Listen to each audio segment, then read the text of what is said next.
fired me day one. By morning, his assistant was practically in tears about losing millions. That's when everyone learned why firing the quiet guy with 15 years of experience was career suicide. So let me tell you about the time some Stanford MBA walked into our building on his first day, fired me in front of everyone like I was yesterday's garbage, and then watched his entire world crumble before his morning coffee got cold. My name's Gavin Stone. I'm 49 years old. And for 15 years, I walked through the revolving doors of Sterling Tech Solutions like I belonged there. Not because I had some inflated ego, I'm not delusional, but because I'd earned every square inch of respect in that 35-story glass tower through countless late nights, impossible deadlines, and relationships built one handshake at a time. Project Director. That's what the nameplate on my office door said. Fancy title, right? But what it didn't say was that I'd saved this company from bankruptcy twice, secured partnerships worth billions, and knew where every skeleton was buried in every boardroom closet from coast to coast. Plus, I was the only guy who understood both our legacy systems and why our biggest clients still needed them. I was the guy clients called when things went sideways, the one who remembered their kids' names, their anniversary dates, how they preferred to handle negotiations. That kind of institutional knowledge doesn't show up on an org chart, but it's worth its weight in gold. That Tuesday morning started like any other, 7:45 a.m. sharp. I pushed through those doors carrying my usual black coffee and a congratulatory card I'd picked up for the new CEO's first day. Professional gesture, the kind of thing you do when you've been around long enough to know that first impressions matter. I'd even written, "Welcome to new beginnings and continued success." Looking back, I should have just stayed home.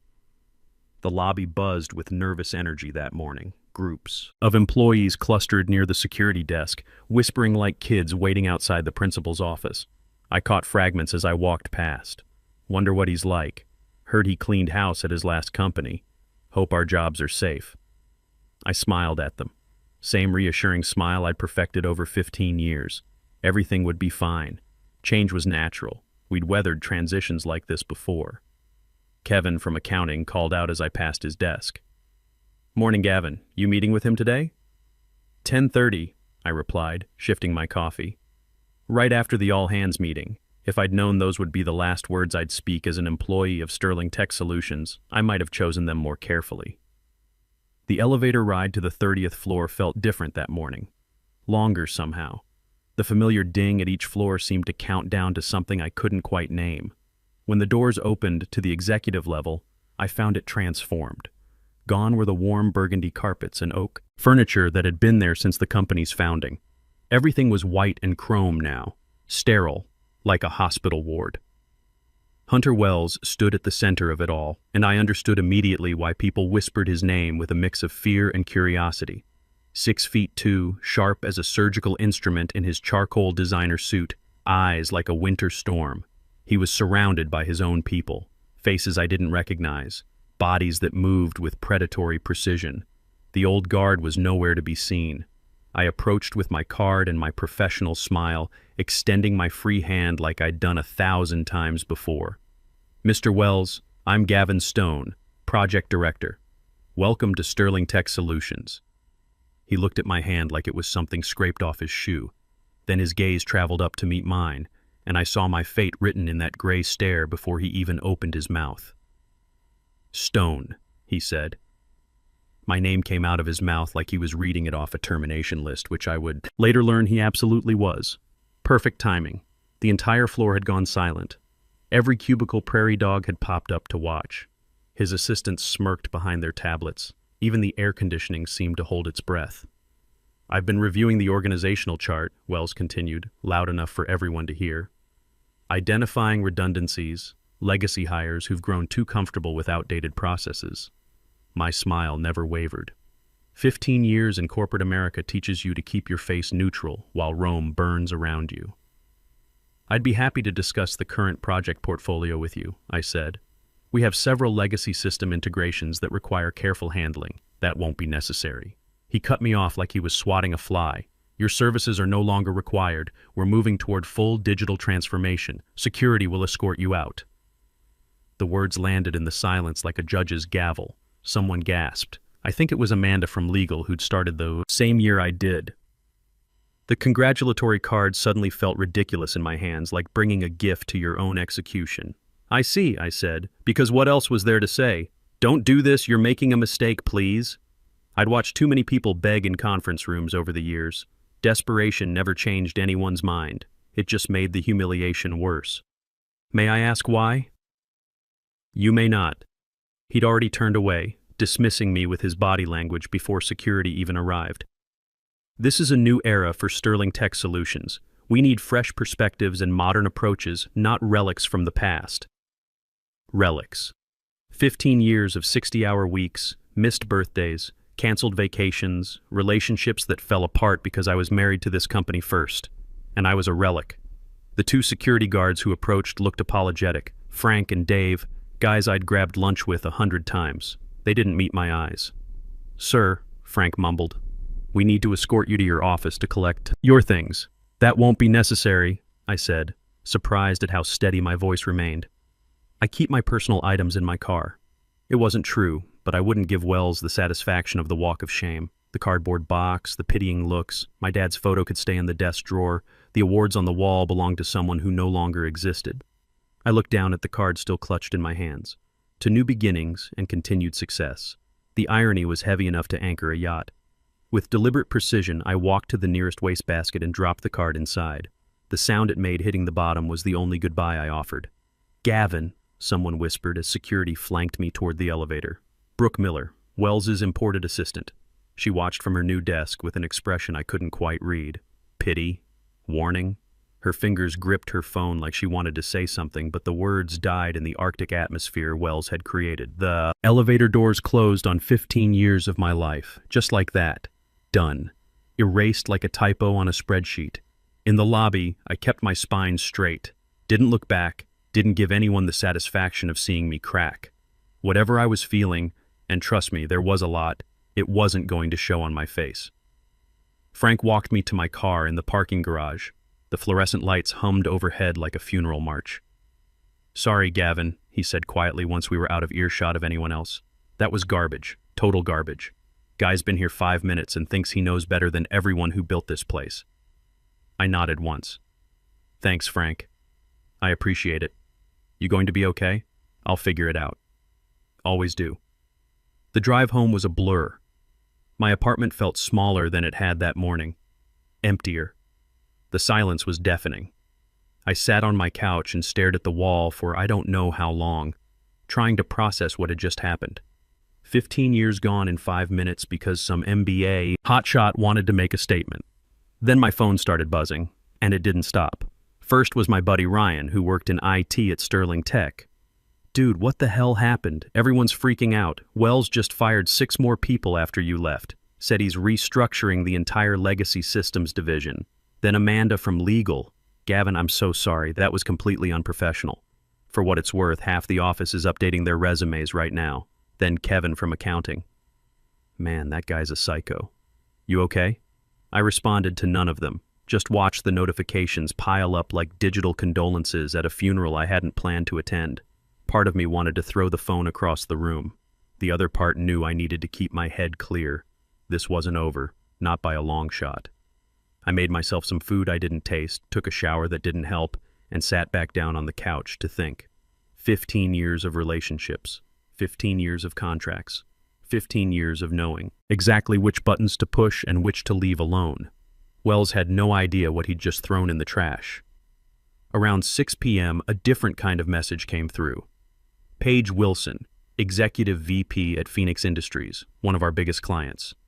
We'd worked together for 8 years, built something real, the kind of professional relationship where you could finish each other's sentences in negotiations.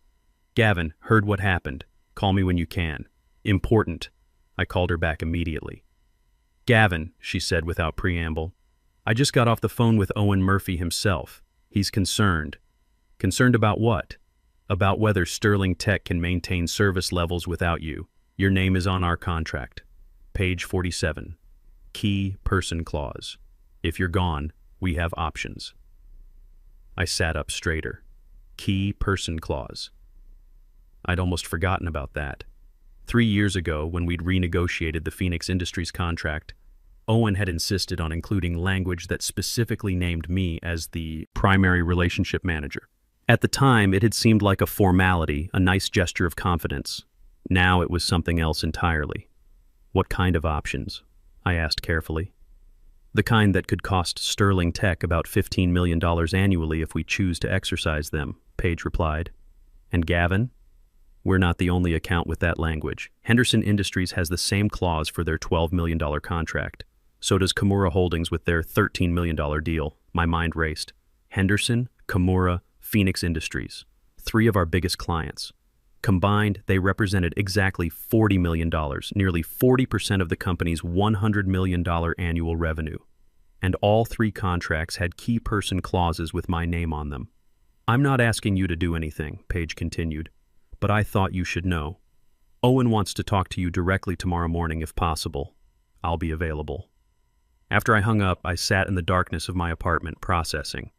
Wells had fired me to make a statement to show everyone who was in charge. He'd called me a relic. Deadwood. Something to be cleared away. He had no idea what he'd just done. The calls started at 6 a.m. Wednesday morning. Not one call, but a symphony of desperation orchestrated by the collapse of corporate hubris. I let them all go to voicemail while I made my coffee and watched the sunrise paint my windows in shades of gold. The voicemail transcripts read like a corporate thriller. Michael Torres from Legal, his usually calm voice cracked with stress. Gavin, this is beyond critical. Kimura Holdings is threatening immediate contract termination. They're citing breach of good faith. Please, we need to discuss options. Then CFO Chloe Anderson. Stone, I've run the numbers. If Phoenix and Henderson pull out with Kimura, we're looking at a 40% revenue hit. The board is meeting an emergency session at 8. Call me. But the most interesting message came from someone unexpected. Owen Murphy himself, patriarch of the Murphy family, honorary chairman of Phoenix Industries. I'd met him only twice, both times at industry events where he'd held court like corporate royalty. Mr. Stone, I believe we should speak directly. My private number is attached. The situation has become complicated. I called him back first. Gavin, he answered on the first ring. His voice carried the weight of old money and older wisdom. Thank you for returning my call. I'm afraid there's been some rather unfortunate developments. Good morning, Mr. Murphy. What kind of developments? Hunter Wells called Paige yesterday afternoon, tried to convince her that Sterling Tech had adequate personnel to maintain service levels without you. He paused, and I could picture him in his study, surrounded by first editions and disappointment. He actually suggested your assistant could take over the account. My assistant? I almost laughed. Brandon had been with the company 8 months. He didn't even have full security clearance for their legacy data systems yet. Precisely what Paige told him. Rather forcefully, I understand. He chuckled dryly. But that's not why I'm calling. I'm listening. TechFlow Dynamics reached out to us last night.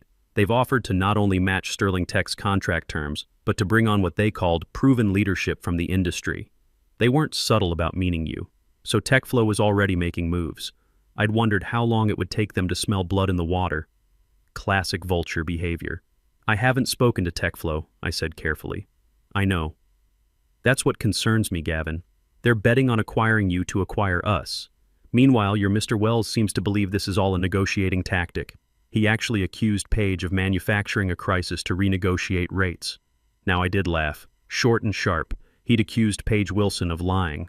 Paige, who still had the first dollar Phoenix Industries ever earned framed in her office. It did not go over well, Owen. Confirmed. Which brings me to my point. The board has given Sterling Tech 48 hours to resolve the key person clause issue. That deadline expires tomorrow at noon. But I wanted you to know that regardless of what happens with Sterling Tech, Phoenix Industries values the relationship we've built with you personally. If circumstances were to change regarding your employment situation, he let the implication hang in the air like expensive cologne.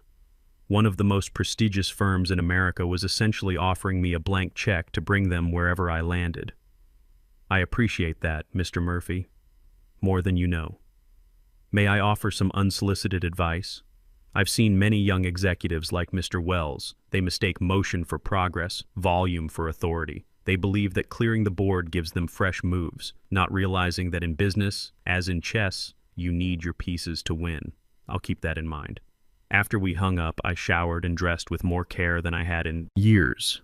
Not the armor of corporate life. Those days might be over. Instead, I chose my best suit, the one I'd bought myself after closing the Kimura deal 4 years ago. If Hunter Wells wanted to negotiate with the guy he'd dismissed, he'd get me at full power. Around 9 a.m., there was a knock at my door. I opened it to find Brooke Miller, Wells' imported assistant, standing on my doorstep. She looked like she hadn't slept. Her usually perfect appearance was showing cracks, dark circles under her eyes, hair slightly out of place. "Mr. Stone," she said, "may I come in?" I stepped aside and let her enter. She stood in my living room, clutching a folder like it was a life raft. "Mr. Wells sent me.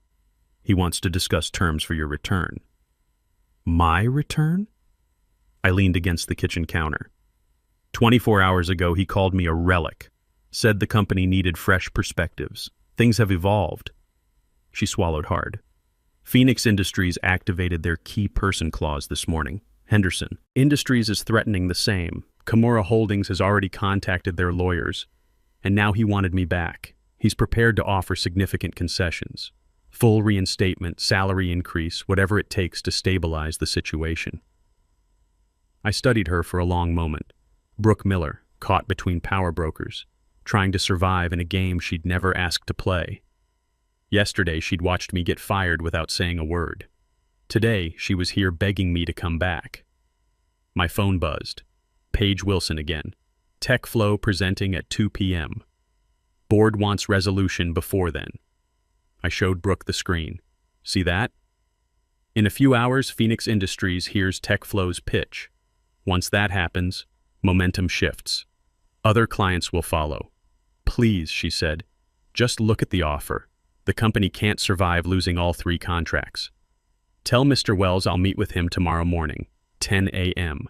Not at Sterling Tech, neutral ground. The Metropolitan Club, main dining room. He comes alone. No entourage, no power plays." She gathered her folder hastily, relief and fear warring on her face. "Thank you. I'll tell him immediately."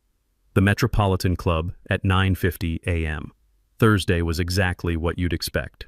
Dark wood, leather chairs that had held the weight of 1,000 power handshakes, portraits of men who'd built empires before email existed. The kind of place where deals got made over breakfast and careers got ended over lunch. I chose a table by the window, ordered coffee, and waited. Wells arrived at 10:07 a.m. I could tell the delay was intentional. Power move number 1 in the corporate playbook. Make them wait. Show them who's in charge. But I didn't look up from my phone, where I was responding to Kimura's legal team. Let him stand there in his designer suit, waiting for attention he'd denied me. "Mr. Stone," he finally said, pulling out the chair across from me. I finished typing, sent the message, then looked up with a pleasant smile. "Mr. Wells, thanks for coming." He looked different than he had on Tuesday.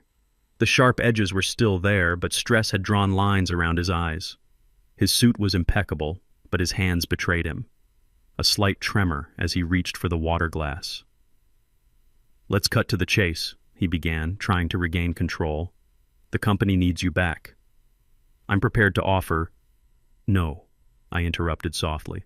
"That's not how this works. You don't get to set the terms anymore. You forfeited that right when you had security escort me out like a criminal." His jaw tightened. That was perhaps hasty. Hasty. I laughed, drawing glances from nearby tables. "You destroyed 15 years of work in 5 minutes. You humiliated me in front of people I'd mentored, people who respected me, and you did it to prove a point, to mark your territory. How's that working out for you?"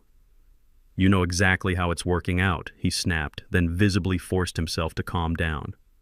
"Look, I made a mistake. I admit it. I didn't understand the full scope of your relationships with our clients." "No," I corrected. "You didn't bother to understand. There's a difference. You walked in assuming everyone from the previous regime was expendable. That experience was weakness. That loyalty was complacency." The waiter approached, but I waved him off. This wasn't about dining. This was about watching Hunter Wells eat crow in the most exclusive club in Manhattan. "What do you want?" he asked finally. The words seemed dragged from him. Name your price. The board has authorized me to do whatever it takes. I pulled out a notebook, the same one I'd written in after he'd fired me. Let me tell you what's happened since Tuesday morning. Phoenix Industries activated their key person clause. Henderson Industries is reconsidering their partnership. Kimura Holdings is reviewing all contracts for similar provisions. 3 other major accounts have made discreet inquiries about the stability of their relationships. His face paled with each name, but that's just the immediate damage, I continued.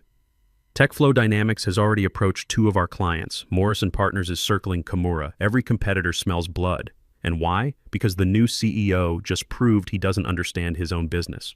I'll return to Sterling Tech, but not as project director. I want Executive Vice President of Client Relations reporting directly to the board, not to you. I want veto power over any terminations in my division. I want my name on the building directory, and I want a public statement acknowledging that my termination was an error in judgment. The contracts came through by noon. Full reinstatement as Executive Vice President. Board seat in my future. Public statement acknowledging the error in judgment. Everything I'd asked for and then some. But Monday morning brought something I hadn't anticipated. I walked into Sterling Tech at 7 a.m. sharp, wearing the confidence I'd earned. My corner office on the 38th floor gleamed with fresh paint and new furniture. The nameplate reading Gavin Stone, Executive Vice President, in letters that caught the morning light. Brandon, my former assistant, now promoted to Senior Account Manager, met me with coffee and a concerned expression. "We have a problem," he said without preamble. "IT found something during the weekend systems audit. There are discrepancies in the Phoenix Industries contract files." "What kind of discrepancies?" "Someone accessed the payment terms section last Tuesday night, after your termination. The modification timestamps show changes to the fee structure." I set down my coffee carefully. "Show me." In my office, Brandon pulled up the file history on my monitor. There it was, 11:47 p.m. Tuesday. Someone had altered the payment schedule, inflating our fees by 15% and hiding it in subsection amendments. The digital signature showed administrator access, but the specific user ID was scrambled. "Who has admin access to contract files?" I asked, though I suspected the answer. "C-suite executives and their designated assistants," Brandon replied. "Legal flagged it during the compliance review you ordered.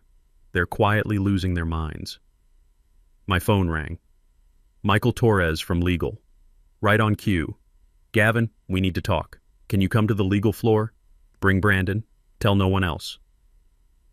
The legal department occupied the entire 35th floor. This morning, those serious expressions had graduated to grim. Michael met us at the elevator with 2 other senior counsels and ushered us into a secure conference room. "We found more," he said without preamble, sliding a folder across the table. 3 contracts total. Phoenix, Henderson, Kimura, all modified after hours on Tuesday. All showing inflated payment terms that were never agreed to. I opened the folder, scanning the evidence. Someone had been clever, but not clever enough. The modifications were subtle. A percentage here, a fee structure there, designed to look like normal amendments. But I knew these contracts like my own signature. Every deviation screamed sabotage. "If these had gone through," Michael continued, "if the clients had received invoices based on these numbers, they'd have terminated for breach immediately," I finished. "No cure period. It would have validated every concern about Sterling Tech's stability." "Exactly. Someone wanted to ensure the contracts failed, even if you came back."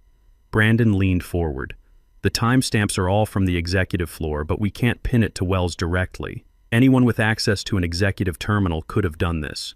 Security logs are conveniently corrupted for that time period. Professional job," another lawyer added. "Someone who knew our systems."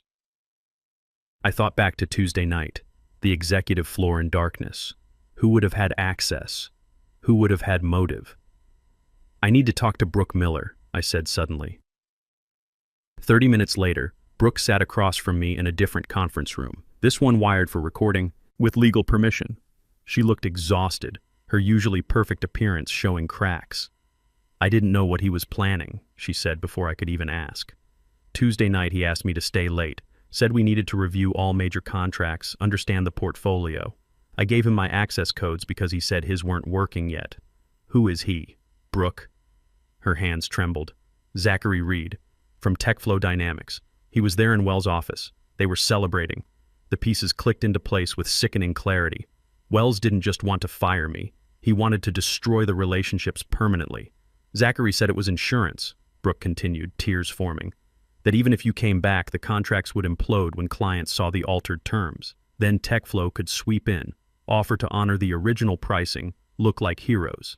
And Wells would get kickbacks for delivering distressed clients, I finished. Classic corporate raid dressed up as executive. Transition. After getting Brooke's full statement, I convened an emergency board meeting. The evidence was overwhelming. Wells hadn't just been incompetent. He'd been complicit in corporate sabotage. The board deliberated for exactly 12 minutes. Wells' resignation letter was signed by noon. His personal items were packed within an hour. Security escorted him out the same way they'd escorted me 5 days earlier. By 2 p.m., Hunter Wells had disappeared from Sterling Tech Solutions as suddenly as he'd arrived. No farewell email, no goodbye party. Just an empty corner office and a cautionary tale about the dangers of arrogance. Word spread fast. By end of business, everyone knew the broad strokes. The new CEO who'd lasted less than a week, the conspiracy with a competitor, the cover-up that fell apart. TechFlow Dynamics found themselves under investigation by 3 different regulatory bodies. Their stock dropped 18% in a single day when the news broke. The contracts were quietly restored to their original terms, with no client ever knowing they'd been tampered with. Clean, professional. The way it should have been handled from the start. 6 months later, the board made it official. Corner office on the 40th floor, CEO nameplate. View stretching from the Hudson to the East River. Brandon knocked, now my chief of staff. The Journal interview is in 15 minutes. They want to discuss the turnaround story. The reporter asked about TechFlow Dynamics. I told her they were under federal investigation for corporate espionage. 3 executives had already been indicted. Their stock had dropped 42% since the scandal broke. 2 of their biggest clients had jumped ship to us. She asked about Hunter Wells. I told her I wished him well in his future endeavors. What I didn't tell her was that he'd been blacklisted from every major firm in the industry. Word travels fast when you conspire to sabotage your own company. Last I heard, he was running some consulting gig out of his apartment. After the interview, Paige Wilson stopped by. Phoenix just renewed for another 5 years, she said. Owen wanted me to deliver the news personally. Also, Henderson is increasing their contract by 30%, and Kimura wants to discuss expanding into their Southeast Asian operations. 3 major wins in one afternoon. Not bad for a relic. My phone buzzed. Text from Jerome Sterling. Board approved the acquisition. Congratulations. The acquisition. 6 weeks of negotiations to buy out Morrison Partners, one of our regional competitors. Doubled our West Coast presence overnight. Added 200 employees and 18 new client relationships to the portfolio. At 6 p.m., I got a call from Owen Murphy in London. Gavin, quick question. Would Sterling Tech be interested in partnering on our European expansion? Berlin office first, then Paris and Madrid. That's a big move. It is, but I trust you to figure it out. I pulled up my calendar, already packed through next quarter. Didn't matter. This was how you built something that lasted. Send me the details, I said. I'll have a proposal by end of week.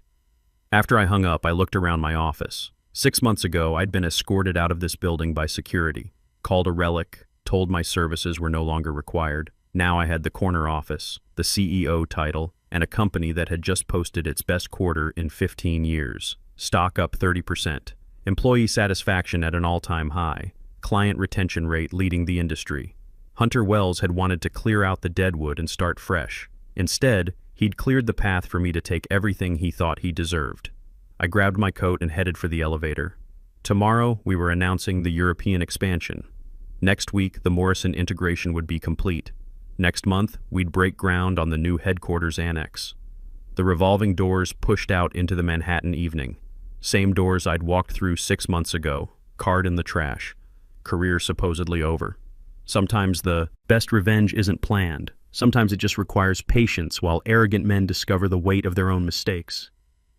Sometimes the quiet guy with 15 years of experience knows exactly what he's worth. And the market proves him right.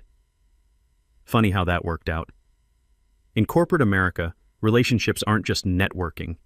They're the invisible infrastructure that keeps billion-dollar companies from collapsing overnight. True power in the corporate world doesn't come from the ability to fire people. It comes from building something so valuable that firing you becomes impossible.